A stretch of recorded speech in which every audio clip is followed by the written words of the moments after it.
Hey, folks, James Abrenio coming to you today with a super smart, intelligent guest, Rachel Yates, a friend of mine. This is technically the first time we've met, I believe. Rachel, is that right? I think that's right.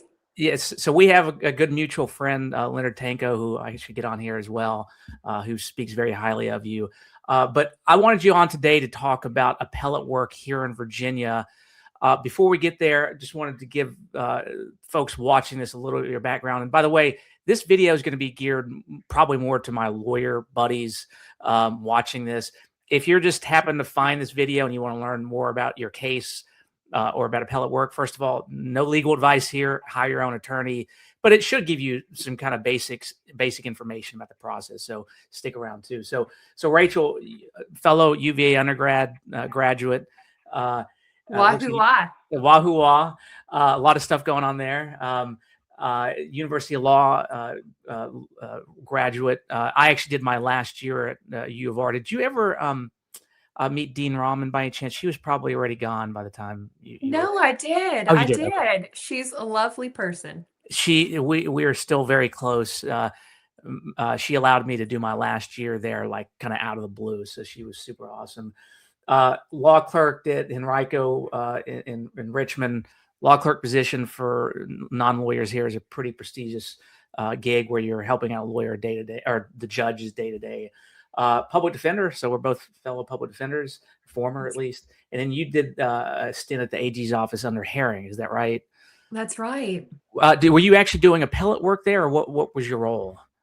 Yes, I started off as a prosecutor in the Okay. Medicaid fraud and elder abuse section. Okay. Okay. And then there was an opportunity to transition over to the criminal appeals section, and they needed some extra hands on deck. Mhm. At the time, they had two Supreme Court of the United States cases pending at the same time. Oh, wow. Okay. And so I had the opportunity to move over and I took it. Mhm. So I was in the criminal appeals section for a little over 4 years. Is that where you did a majority of your appellate work, as opposed to like the PD's office, I imagine? Yeah, so I did some appeal work at the public defender's office, but Mhm. mainly sort of as someone who jumped in and helped. I always liked the nerdy side Yeah. of researching and writing, and so I was happy to meet folks and do little pieces of that. And then once I got a taste of it, I thought, I really like this. I Yeah. wonder how I can do this all the time. And I found the Attorney General's office. So Yeah. I saw you did a stint at ABC for a bit. What was that like? so different, so different, but I really enjoyed it and I learned so much. So when I left the Attorney General's office, I was looking for the opportunity to try out a little bit more civil work. I've Mhm. been doing so much criminal at the Mhm. Attorney General's office that I wanted to do something new. Mhm. And we did a little bit of everything there. So we did do some criminal work with the law enforcement side, but a lot of civil and administrative Mhm. Mhm. proceedings, employment law, just all kinds of things. So we were part of the general counsel's team. So it Mhm. was really nice because we were able to just get our feet wet in a lot of Sure. different subject matters that I'd never experienced before. And it made me think, okay, I don't necessarily have a background in some of these things, but I can figure it out and I can learn, Mhm. especially what I don't know.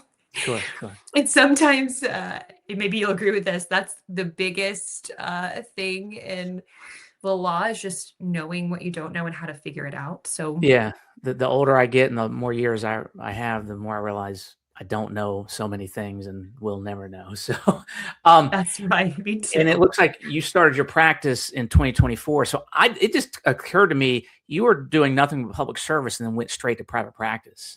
Yes. How is the transition been? It's been a wild Yeah. ride. I've really enjoyed it. I would say I'm someone who likes learning new things. So this business side of law, I just view as a challenge. And Mhm. like Mhm. with anything else, what can I do to learn more about it? What experts can I go to who can Mhm. help me do the best job possible? And so I've been reading a lot of books. I Yeah. talk to other smart law firm owners like yourself. Mhm. I do I work with some coaches, just Okay. anyone who um who I think knows more than I do, I always want to learn and grow from. And so, yeah, it's been a big change, certainly from private practice. I've had Yeah. to learn to say no Yeah. to people, and Yeah. that's tough. But I like having clients again. I missed that for a time. And so, being back and doing nothing but appeals is fantastic. Mm, And so I love it. I love the challenge of the business side of things. And then mm. in addition, the law itself. Well, welcome to private practice. And yes, no is your best friend. And over the years, I found the more I say no, the better my life gets. So for what it's worth. Yes. Uh, yeah, so, Great um, advice. so let's talk about appeals. Now, one of the biggest misconceptions folks get when I'm talking to them, I'm representing a criminal or civil case, talk to them about going, sometimes they'll start GDC or JDR and then circuit and we'll have their trial or whatever. And then they're like, well, can we retry it on appeal? Tell our listeners, what is the difference once you go from the trial stage at circuit court, jury's found whatever, you do your appeals. How is it different at the appellate level, whether the Supreme Court or the Court of Appeals? Yeah, there are so many differences, Mhm. but one thing that clients often want to know more about is, well, can't I introduce this evidence that didn't Mhm. come in before? Or can't I explain to the judge on the Court of Appeals why this earlier thing was wrong? Can't I add more Mhm. to explain my case? And the answer is no. We're Mhm. stuck with the record for better or for worse. Mhm. So on appeal, now since Appeal of Right and COVID and all of these different things have happened and converged to make things a little bit more streamlined electronically, the Court of Mhm. Appeals will get an electronic link of absolutely everything that was in the judge's file, all the transcripts, all the exhibits, and that's it. That's Mhm. all we can use on appeal. So it's a Mhm. great question and Mhm. something clients really need to understand before they jump in on Mhm. the appeal side is what we can argue and what we can't argue. Mhm. And from 1,000-foot view, how does the appellate court look at when a judge at the trial court or jury makes a finding of a fact? So the light was red versus light was green versus when you're saying that the trial judge messed up on the law. How is the appellate court looking at that differently?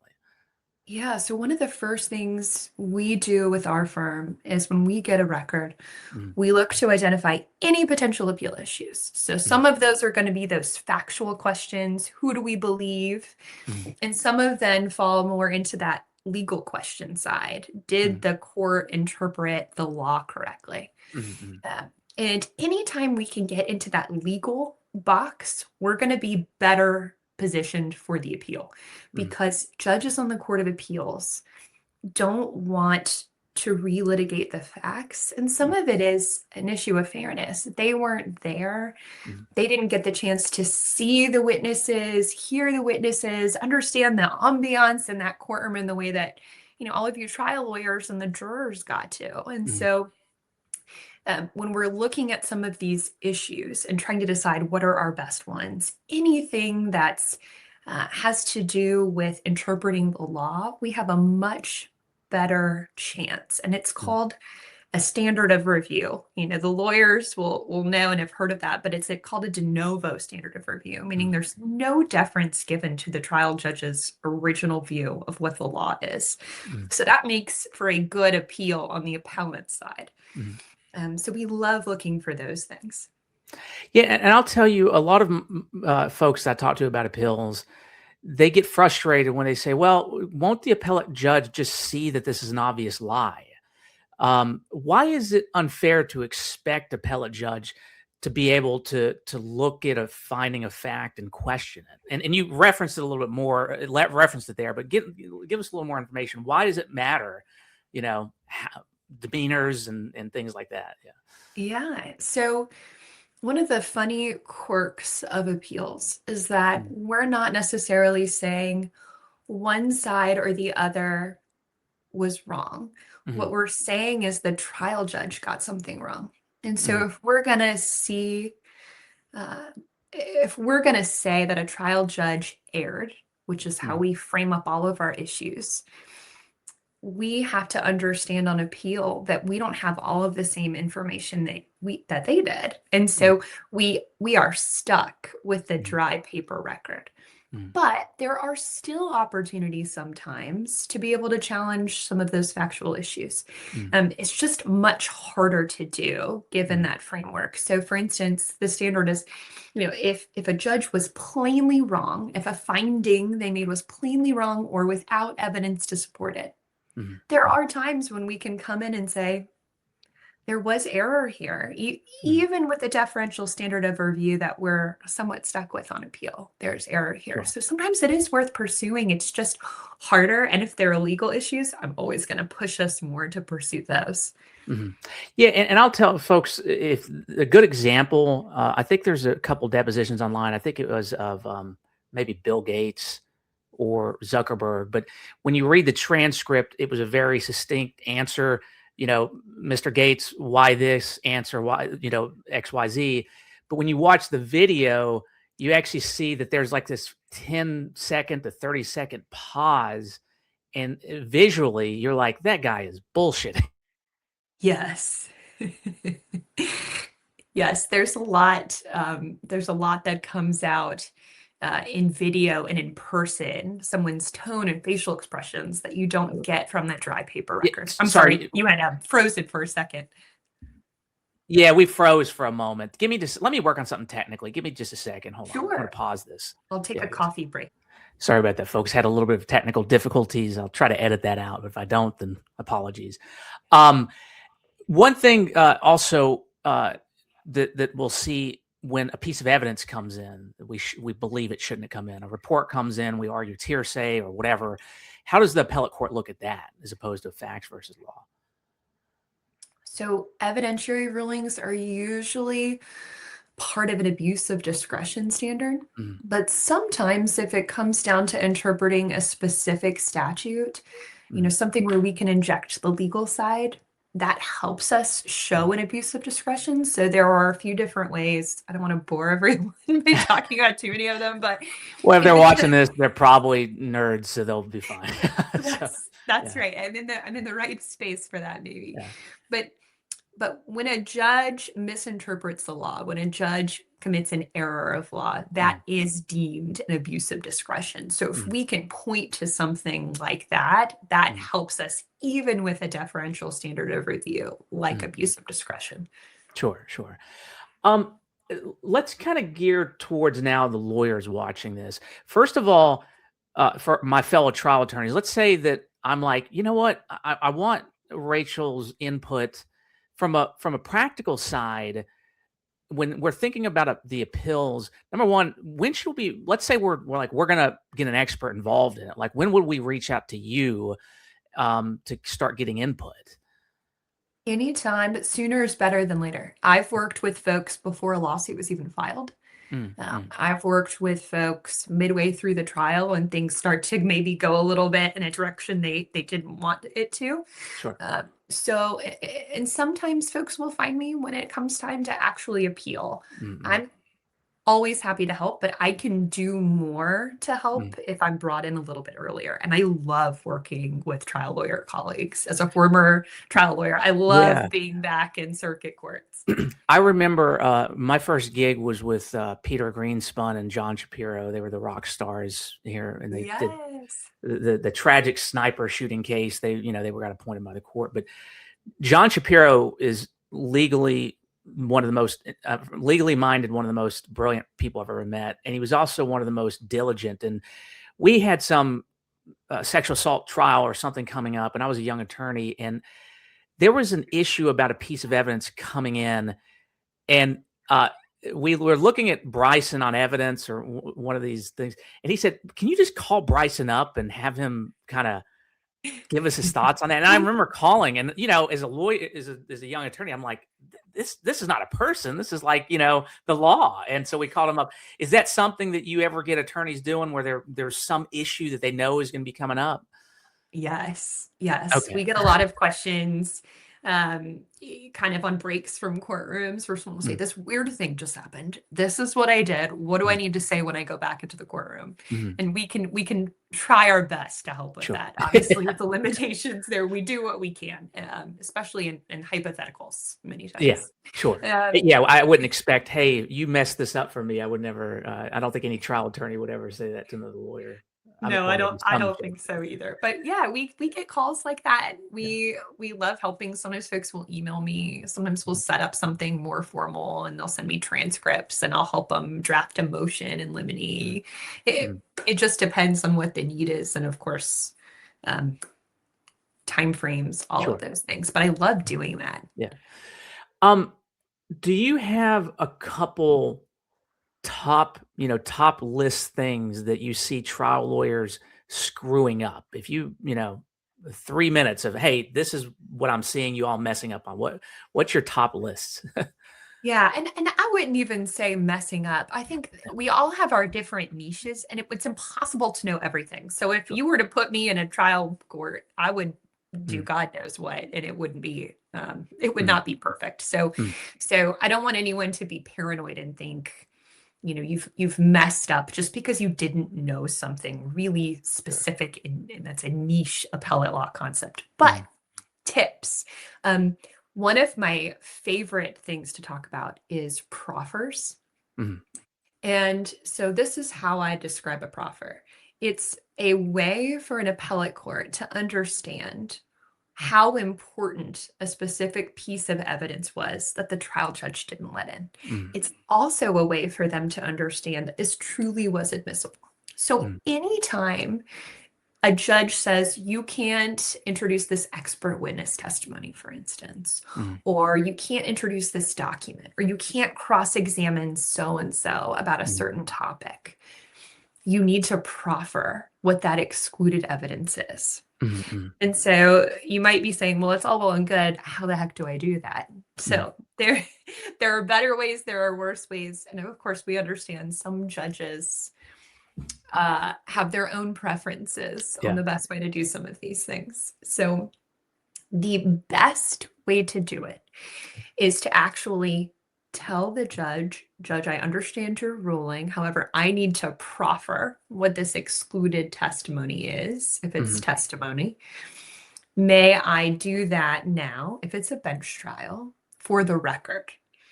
If it's a jury, of course, you need to do it outside the presence of the jury, but you do need to make sure that the judge and opposing counsel are there in case there are objections. So if a judge were to say, yes, you can do that at the appropriate time, just make sure you flag it and remember to come back and do this proffer perhaps on the next break or at the end of the day before the evidence is closed. But what you do is if it's a witness, you would have the court reporter there and you would proceed to question the witness just as you would have had the judge not excluded it. So that way the record shows both that this evidence was admissible and also that it was important so that someone can come in later and no one can argue a default because the record doesn't show whether it was harmless error or not, because that's the other piece of that puzzle.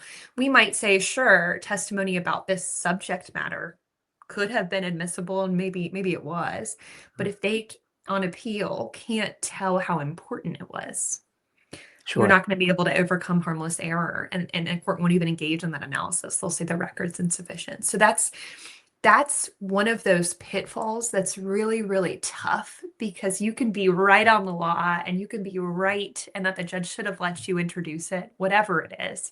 But if you don't have that record to back you up, you can't be successful in appeal. The other piece of that, the same thing with documents. You need to make sure that they're proffered for the record. And I'm sorry, I can tell you were going to say something. Well, so when you're saying proffer, it's not even necessarily, because I think of the term proffer, Your Honor, I'm going to proffer XYZ would have been, you're saying that a proffer also includes literally taking testimony, cross-examination. So you're including that in the whole. So that's best practice, is to do it that way. And there's some authority for that. A really interesting case about it's called Welsh versus Commonwealth. It was the Supreme Court opinion last spring. And it kind of talks about some of these issues. Many lawyers will instead do just what you've mentioned, which is, Judge, I'd like to proffer for the record that had I been permitted to call this person as a witness, Mm, this is what this person would have said. mm, But it's hard to do that perfectly, and it's much easier for opposing counsel to come in and say that that proffer wasn't sufficient. mm, mm, Maybe it wasn't specific enough to truly show what that witness would have testified to. mm, So if you want to go that route, err on the side of more mm, rather than less. And if you know you have a witness or any evidence that you think the other side is probably going to object to this, but I think I have a good reason for why it should come mm, in, you can come armed with your proffer written out, right? mm, And thought through so that if it happens, you can say, Judge, I would have asked this. My understanding is the witness would have said this, then mm. this, then this, then this, then this, all of those things. So, Sure. And I'll tell you, I had a case out of Charlottesville where there was the subject matter I wanted to cross the witness on. Judge said no. I think I'd found case law supporting this, and I just said, Your Honor, I respect your opinion. I'm also just trying to protect my record. Can we have the jury step out and let me cross-examine him? And the judge was a pretty conservative guy. I think he was brought in as a special judge because it was like a local thing, and he was a retired judge. Pretty like a mean guy, but like once I kind of laid out why, he kind of gave me a little more room, and he let me do what I wanted to do. So, good I work. think that for young attorneys watching this, come prepared, come confident, and just because a judge says no, tell them why they're wrong at that moment. And that actually kind of segues, and I don't mean to cut you off, but No. what about the scenario where a judge said, and this is an example that a friend of mine had, where a judge is like, I'm trying to move this case along. I'm not going to let you proffer now. You can wait until this is over, and then you can put it on the record when I'm out of the room. What's the advice there? This is a really interesting question because I Mm, spoke recently at the VBA's conference with two other appellate lawyers, and mm, we were debating some of these scenarios in the hallway and talking through what's the best move. mm, So, as with anything, you always have to gauge, is this worth it?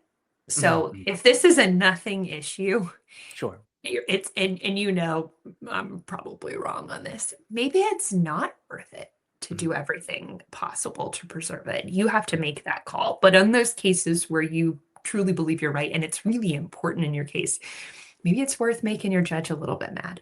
mm, But from a timing standpoint, my view is that as long as the evidence is still open, doing it later in the day is fine. mm, So if the judge just wants to move things along to protect the jury's time, maybe is what they're thinking, even though it frustrates all of us when we're trying to just finish out a witness, for instance. Um, it's okay to do it a little bit later. And mm, it's okay to do it, of course, outside the presence of a jury that's actually mm, required. mm, But there are cases that say it can't just be you and the court reporter because mm, opposing counsel needs that opportunity to object to your proffer. mm, And we were debating, does a judge need to be in the room too? And I think a judge should be in that courtroom to monitor these kinds of disputes. And so that you can say, the judge understood everything about this testimony that I tried to get in and that they excluded.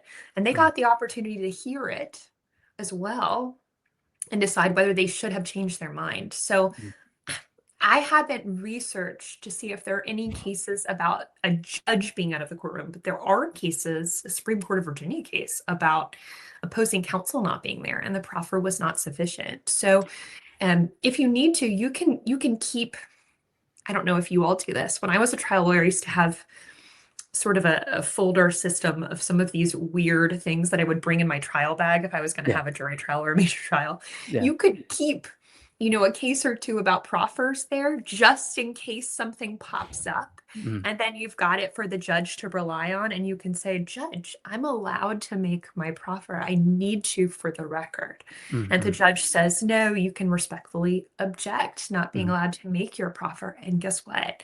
If a judge tells you you can't make a proffer and you've done all of these things in a reasonable manner, right? You've waited until, the jury is on a break, et cetera, that's a great appeal issue. Not being allowed to make a proffer is a fantastic appeal issue. So say thank you, Judge. Are you seeing cases on that where they've said, look, that's an abuse of discretion?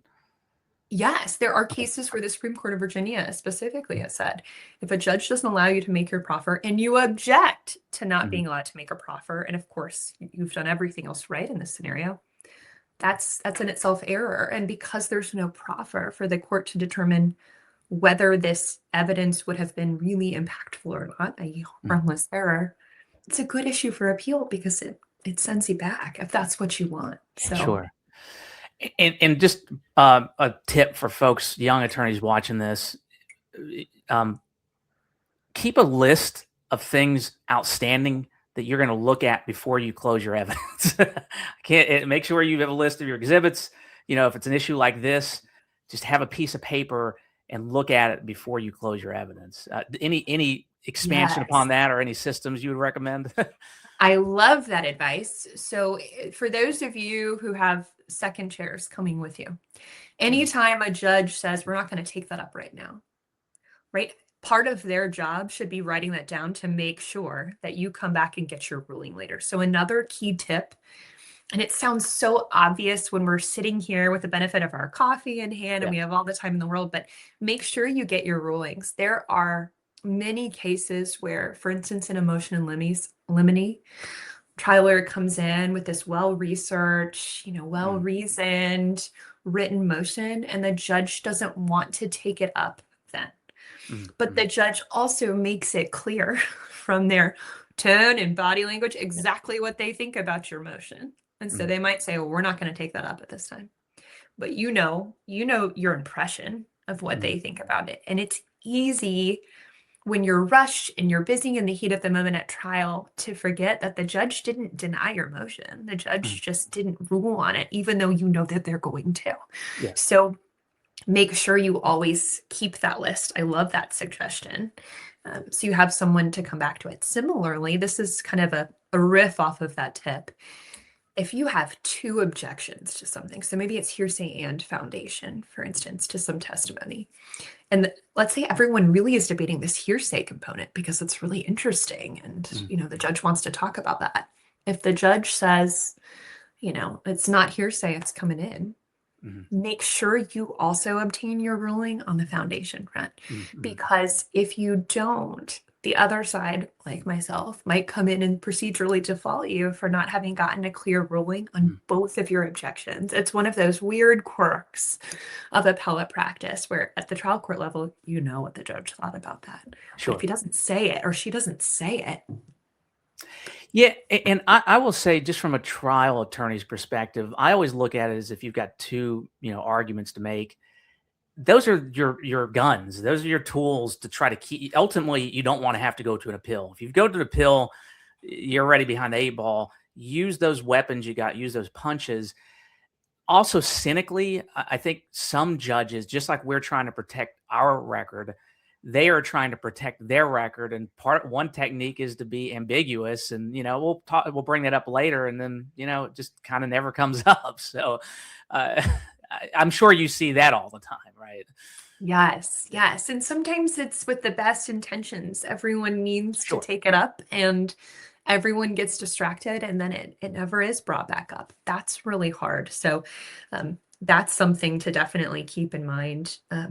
Another issue that I see a lot, if I may, is 21-day rule problems. And Rule 1:1 is the hardest rule to implement, and it seems so straightforward and obvious. And I can't tell you how many calls we get and other appellate lawyers get with folks trying to say, is this a final order or not? And sometimes the answer is, there's a good argument that it is. There's also a good argument that maybe it wasn't. Mhm. So Give what me an do you do? example of where that's coming up, like a practical example. So sometimes in family law cases, Mhm. so a judge might say this order is final as to X. Mhm. But there are other components, so custody or support versus the equitable distribution. Um, and then the question is it final? So is it this part immediately appealable or not? Mm. And so I haven't researched that specific issue in some time, but my answer, more generally speaking, when it's debatable, is this final or is it not? You err on the side of caution. So Mm. what does that mean? That means I would much rather note an appeal too early and have the appellate court come back and say, you fools, this was too early, it was obvious, than miss our window and opportunity to appeal it all by waiting too late. So when in Mm. doubt, file your notice of appeal. You can consult with us and we can help you try to get to the bottom of it if there is, truly some law out there. But if it's debatable, you kind of need to proceed just in case. Mm. So the lesson there is both proceed cautiously, but also pay attention to that 21st day Mm. after the judge makes their decision, because sometimes what will happen is a judge might enter a final order and waive signatures in ways that we wish as counsel they wouldn't. Mm. And maybe the order is mailed out, and then the attorneys say, oh my goodness, I have all these objections to this order, right? I'm going to quickly draft these. They not only need to get filed within 21 days after that order, but they need to be ruled on. Mm. So you just noting objection to a judge's final order, if the judge doesn't explicitly rule on your objection, that can waive those objections. So I flag that because it's something that I don't think judges do intentionally to throw people off, but I do think it's an easy problem to create. And so I just want to mention that piece. Well, and before you go on, it's interesting because I don't do family law. I do criminal defense, I do personal injury, and usually like you either win the case or you don't, and that kind of thing. So this concept, the timing issue is foreign to me. It's interesting, and I could see how there could be a lot of confusion there. That's Oh, scary. sure. So, It's scary. Or even in the personal injury side, maybe there's a motion to set aside, right? okay. There's some important post-trial motion. And what we also need the judge to do is ideally, maybe you need them to stay or suspend their final order pending this hearing. Mm. So be careful with that draft language if that's what you're asking the judge to do, because you don't want to miss your window to get those objections heard. But here's something positive. So this is one of those things that everyone is always excited to hear, because so often the rules on appeal are just full of annoying things you have to do. This one is sort of a gift, which is noting objections on final orders.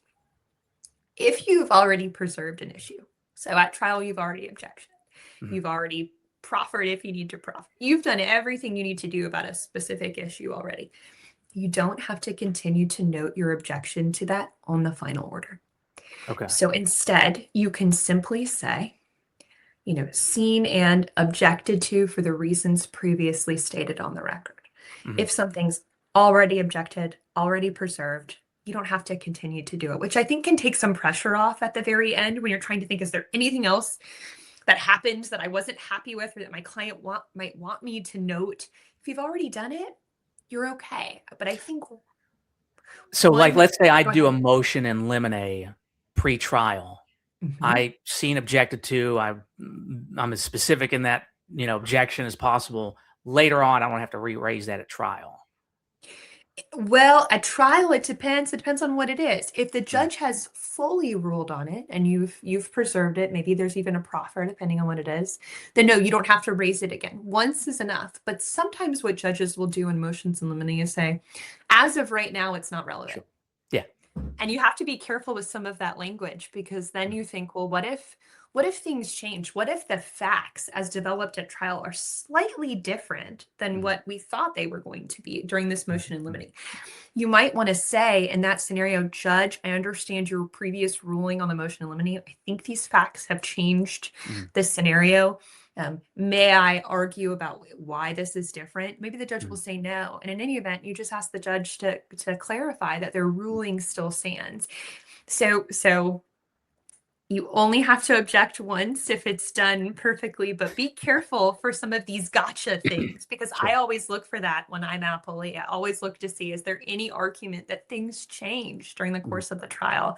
That means this issue should have been raised again, and the trial judge should have been given this opportunity. Yeah, and I'm thinking I've had situations where I do a motion limine or opposing or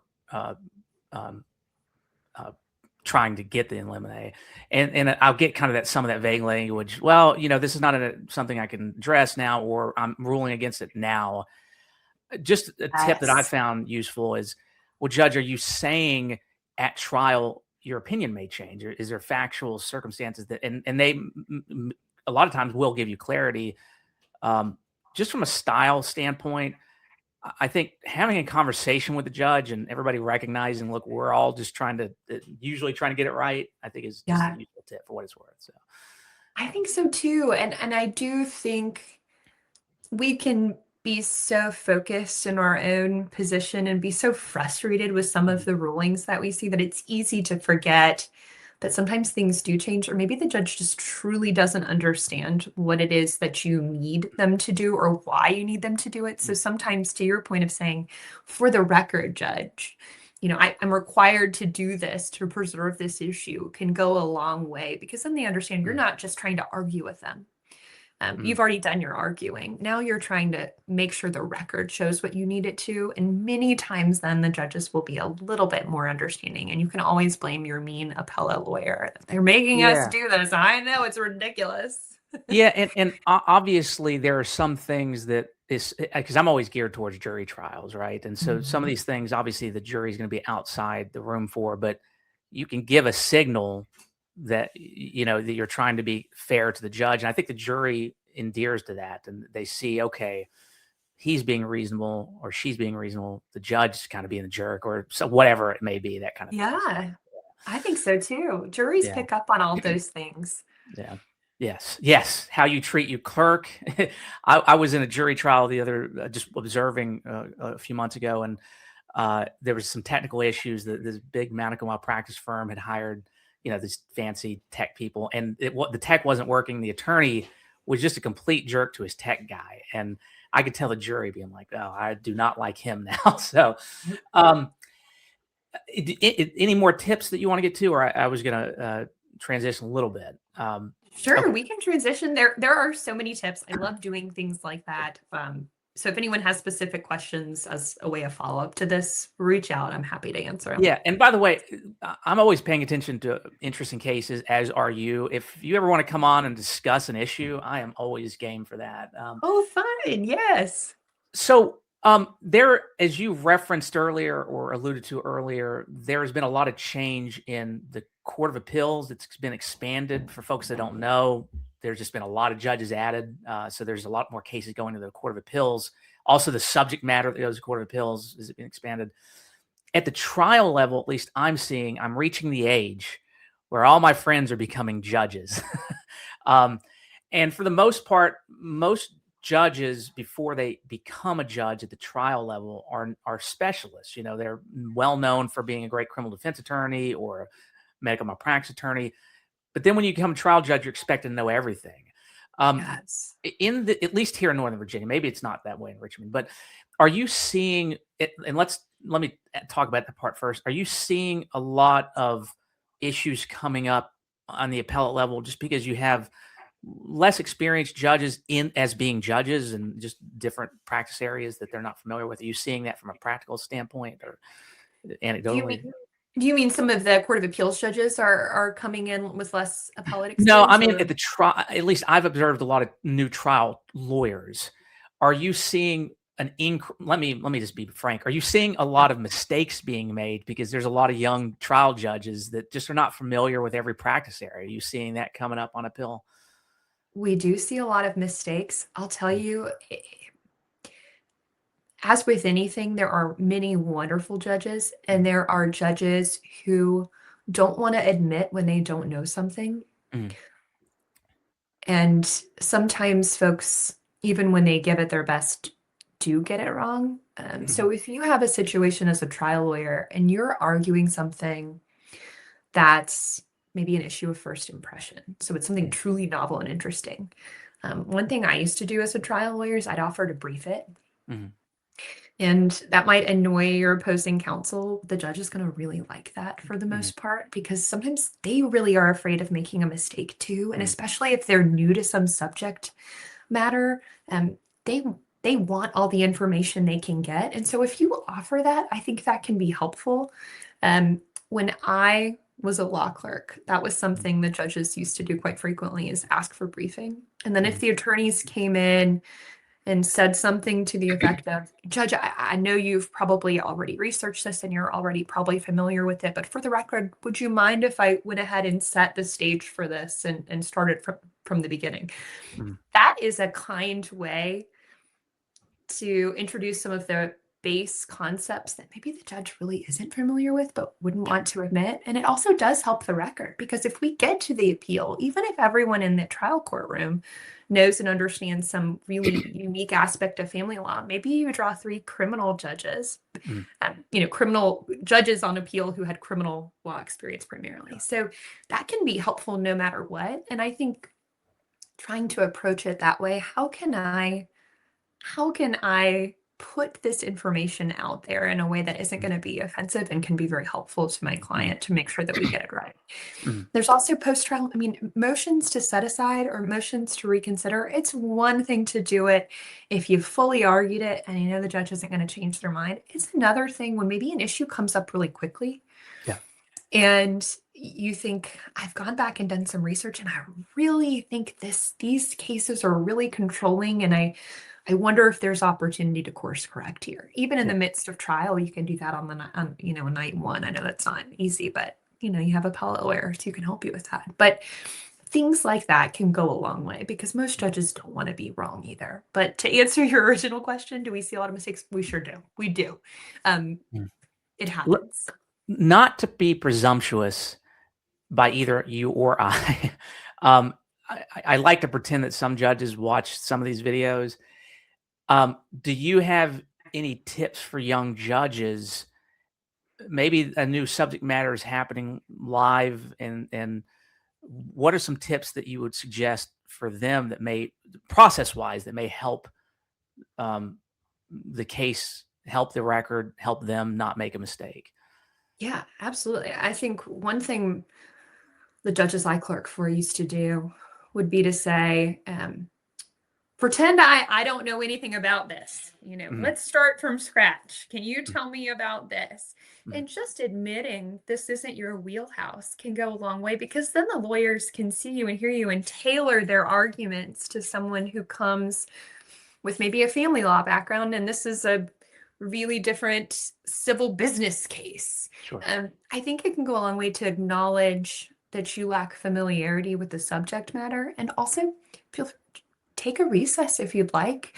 Go back and do some research. Make the attorneys do their work for you, judges, if you're listening. I think most Mhm. attorneys, when they're good attorneys and they genuinely want to get it right, will absolutely come in and brief something for you to make sure that the right law is out there. And if nothing else, it also helps tee up the issue on appeal, right? Because when I'm coming through and I'm looking to see what's preserved, what's a good issue for appeal, anytime where we can show the judges were given every opportunity to get this right and they still made a mistake, that helps our position on appeal.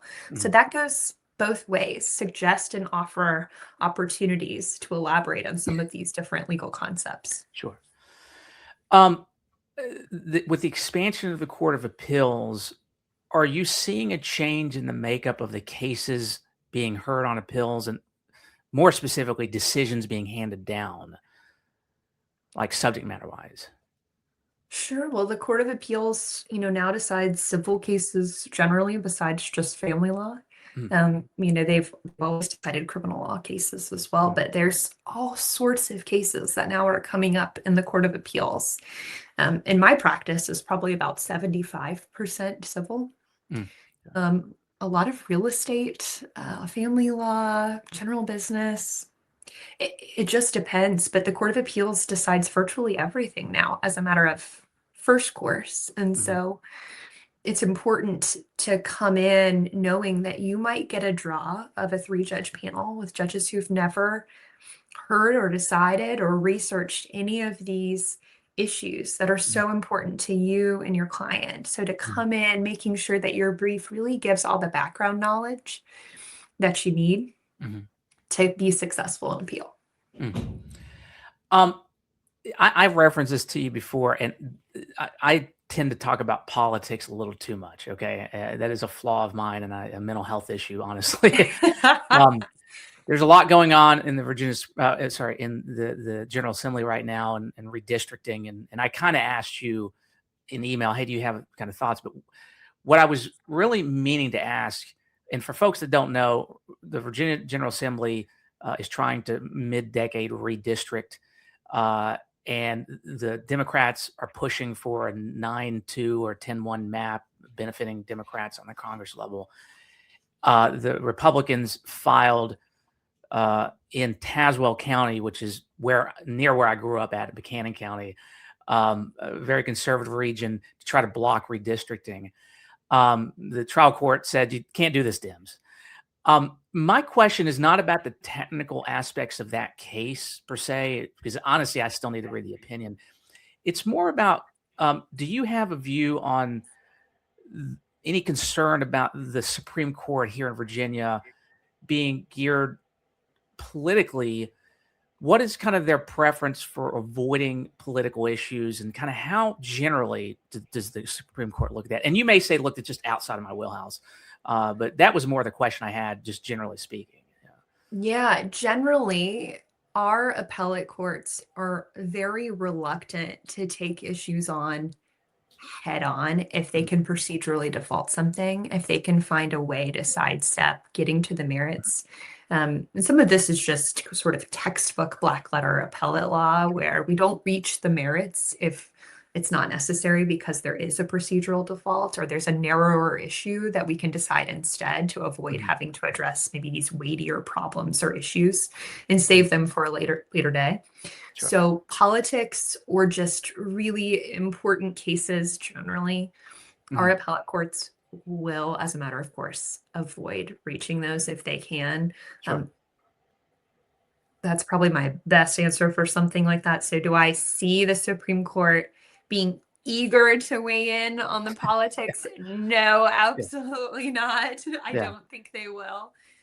That's my best guess, is they're going to look for anything they can to be able to avoid that. Yeah, and I appreciate that. How about not from a political standpoint, but more of a small c conservative versus liberal leaning? And when I'm talking, and I do criminal defense, so obviously I'm pro criminal justice reform. I do personal injury, so pro trial attorney. Do you have a sense of, in that vein, the makeup of our current court and how trial attorneys, what can they expect to see up at the Supreme Court? And that maybe that's an unfair question, so tell me if it is. Well, I think that our Supreme Court does a very good job of trying to address issues the best way that they see it. And all of them are individuals, even though all of them have their own political leanings or backgrounds or personal preferences. Yeah. But I do think the Democrats are making a more concerted effort to try to put more liberal voices on our Supreme Court. And I think I would say that our state Supreme Court is generally a little bit more conservative than many others. Even though Virginia can sort of waffle red versus blue, I think our Supreme Court has probably fallen more on the conservative side in many of their decisions. But I think from what I've seen, folks are looking to try to find ways to make a change. And of course, the Republican side is looking for ways to maintain sort of their best case scenario as well. Now, inherently, because the Court of Appeals has expanded, they're receiving a lot more cases. I presume inherently that means the Supreme Court is not taking up a lot of cases because from a volume standpoint, but also let them do their job. Are you seeing that on the ground, and how is that impacting cases coming out? Yeah, so the Supreme Court is not taking very many cases. Mm-hmm. They generally have publicly said they look for 2 of the 3 justices who were on a writ panel. And so for those attorneys who don't regularly do Supreme Court practice, when you're asking the Supreme Court to hear your case, when you file a petition, you have the right to appear before 3 random justices in a writ panel, and they're going to decide whether to hear your case or not. You won't know in advance who they are, but they'll be the ones to decide. And generally speaking, the Supreme Court requires that 2 of those justices decide that they want to hear your case. So it's not just one vote will get you there.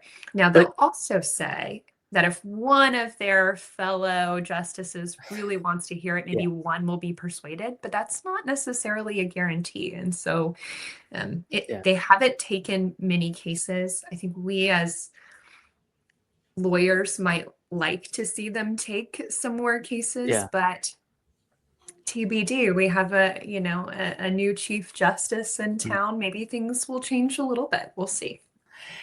To get to the writ panel, to ask 3 judges to even consider the appeal, is that a right, or how do you get there?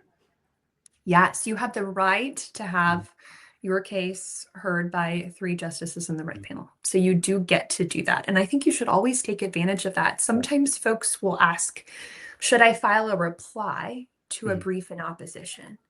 Or should I instead have this opportunity to do my oral argument before the writ panel? Do the oral argument before the writ panel. Your opposing counsel doesn't get to come and make their own oral argument. It's your opportunity to sell your case, and you shouldn't ever get rid of that lightly. So, are those still being done live, or are they doing virtually, or how does that work? Yeah, so live, in person in Richmond, although I'll tell you, I had one last winter during a snowstorm when my kids were out of school and stuck at home.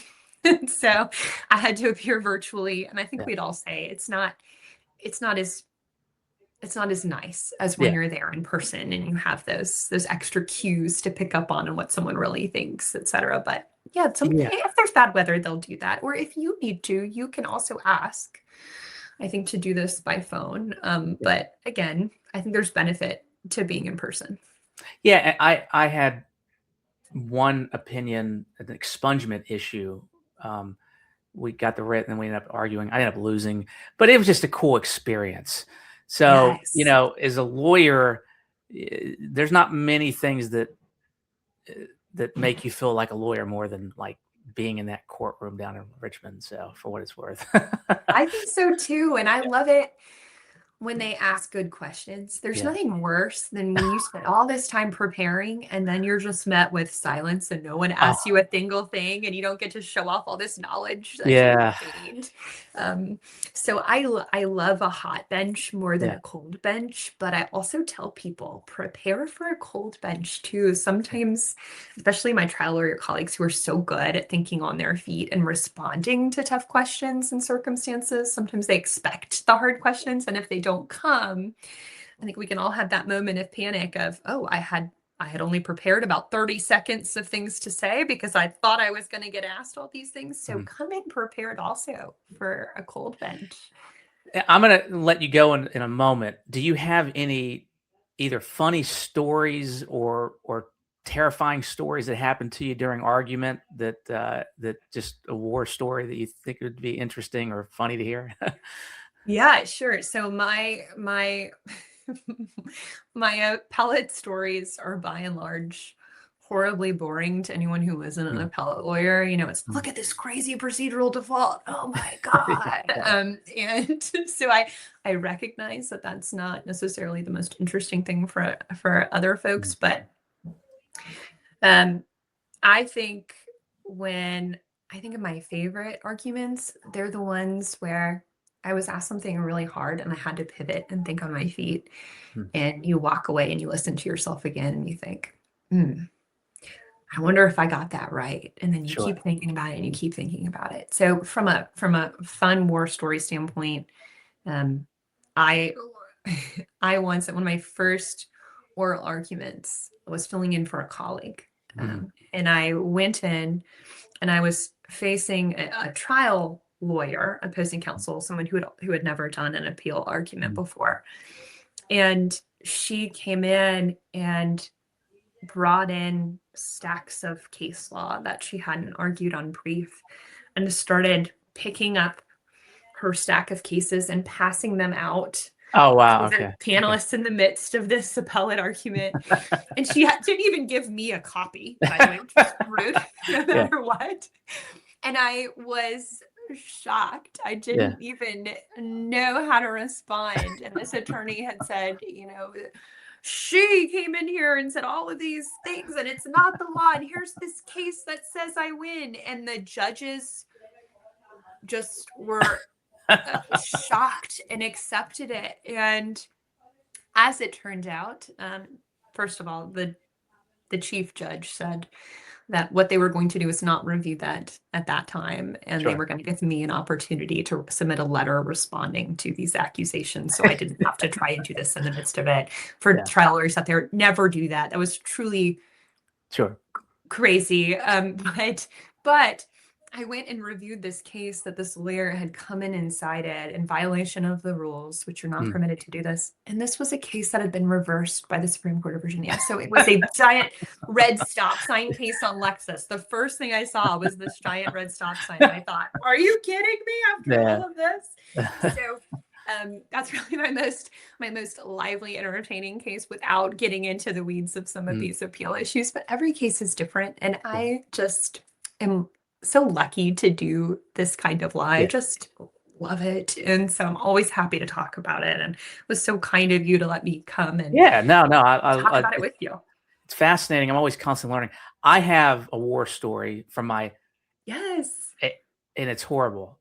I've argued the Supreme Court 2 times, one at the panel and then one in full argument. Full argument went great, lost, but it was fun. One of my buddies who actually prosecuted the case came up with me and we opposed each other. During the panel, I'm nervous. I don't know what I'm doing. And I say, Your Honor, They ask me a question. I say, look, guys, this is blah, blah, blah, blah, blah. And the Chief Justice said, we're not guys. And I said, I think I made a joke. I'm like, Your Honor, I'm going to go ahead and hand in my law license at this point. And so it was not. We've all done embarrassing things. Oh, it was. It just happens. It was so bad. This will make you feel better. I was on kind of Appellate LinkedIn, and someone had posted a video of an appellate lawyer arguing before an appellate court. Did you see this? And it was a senior gentleman, and it was a female judge.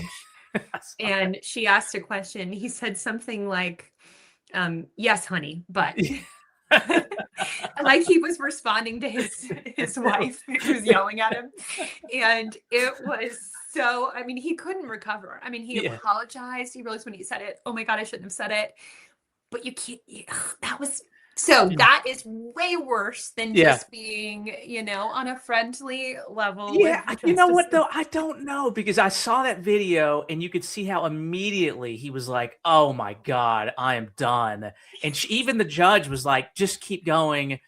Yeah, I got called out. So I don't know. I don't know which one's worse. At least mine wasn't like on YouTube hitting it. So that is everywhere now. So I hate it. I think we've all said silly things in court that we didn't mean to say in the heat of the moment. And, you've now immortalized it for all time. For the 2 people that are watching this, I'm sure they'll, I'll say something. But look, I really appreciate your time. I will again. I'm going to be bugging you about coming on to talk about case. I think I already emailed you about the continuing treatment rule and a statute of limitations in the medical malpractice case. So I will bug you. I promise you. And Of course, if you ever need anything, I'm around. And look, I just appreciate your time. So. Oh, amazing. I've really enjoyed it. I'm always happy to talk about appeals, Yeah. truly anytime. And so thanks for having me. Of course. All right. Keep up the great work. And I will, you're a great follow on LinkedIn.